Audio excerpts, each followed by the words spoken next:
My game of choice for this assignment is the classic side-scroller Super Mario Bros. The equipment I use to play the game is a small replica of the original Nintendo Game Boy. This is a multimodal interface because it provides the user feedback through vision, the screen, and sound, the game's familiar music and action sounds.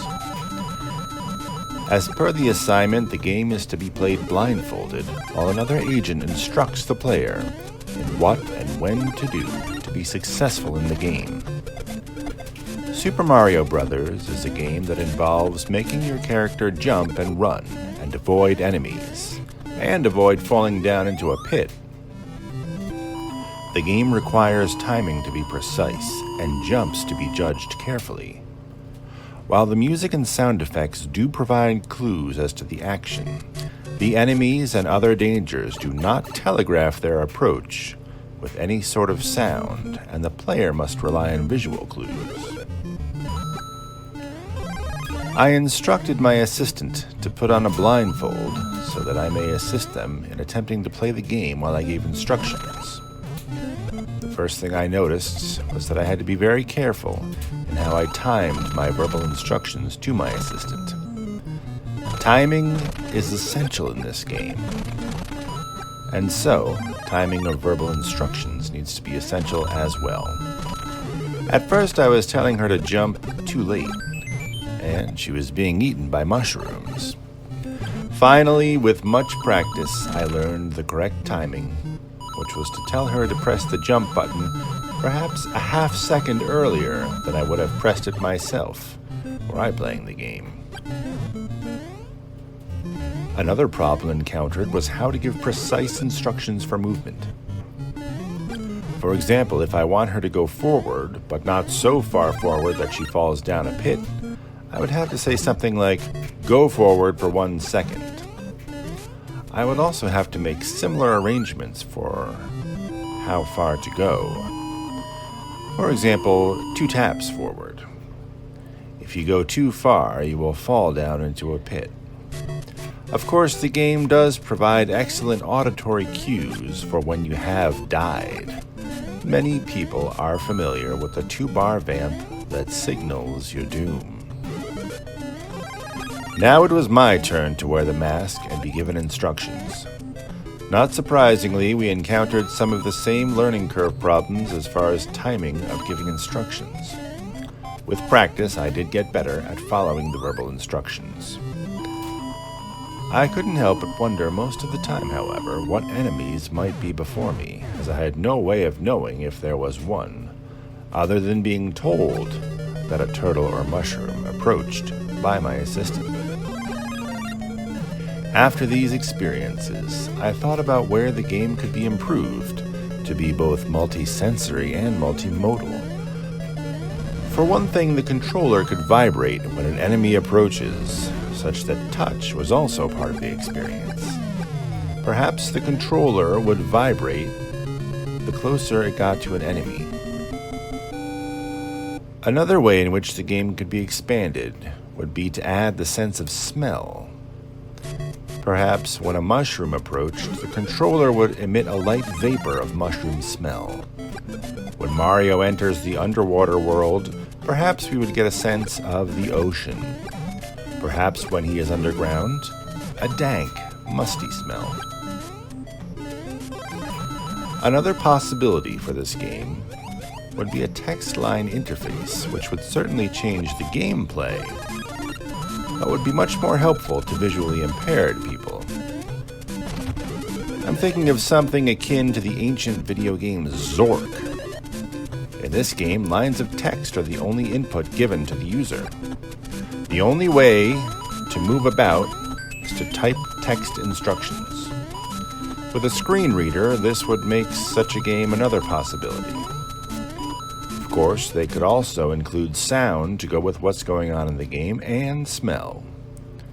Perhaps this is an avenue that could be explored. Overall, I enjoyed this assignment and found that it made me more aware of how we use our senses to interact in daily life. and why a multimodal interface can be helpful.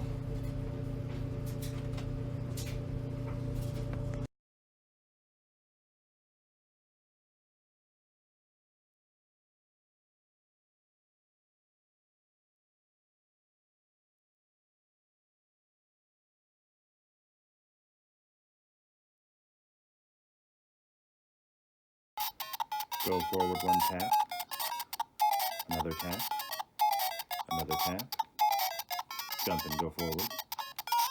Oh.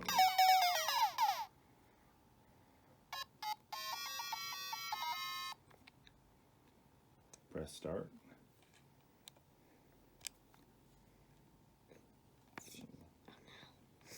Go low. Go forward. Go forward. Keep going forward. Jump. Somebody said jump once. Jump. Go forward. Jump. Stay still. Jump. Jump. Go forward. Go forward and jump. Go. Or press. Press start. Yes. Now press start again. Now go forward. Jump. Oh.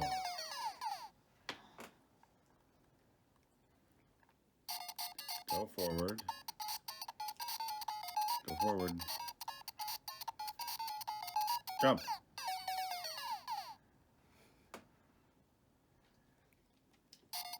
Go forward. Jump.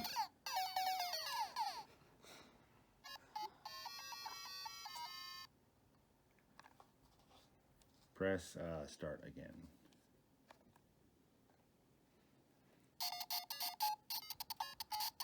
Go forward. Go forward. Jump.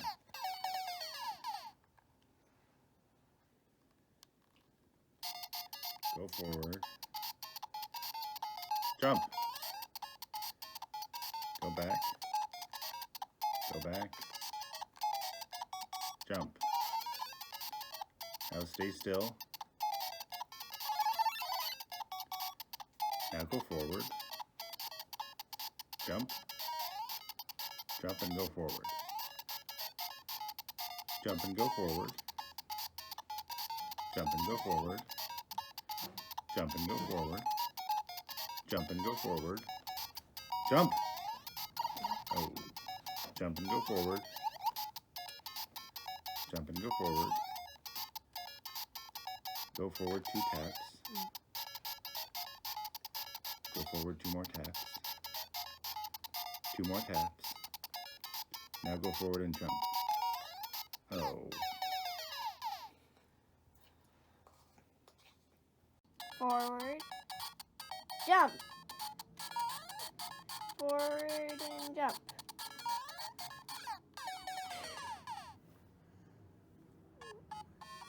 Oh, what happened? Game over. Okay, press start.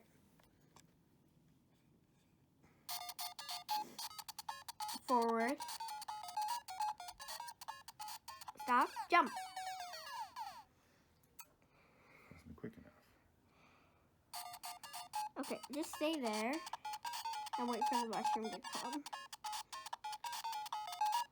Go forward a little bit. Maybe a little bit more.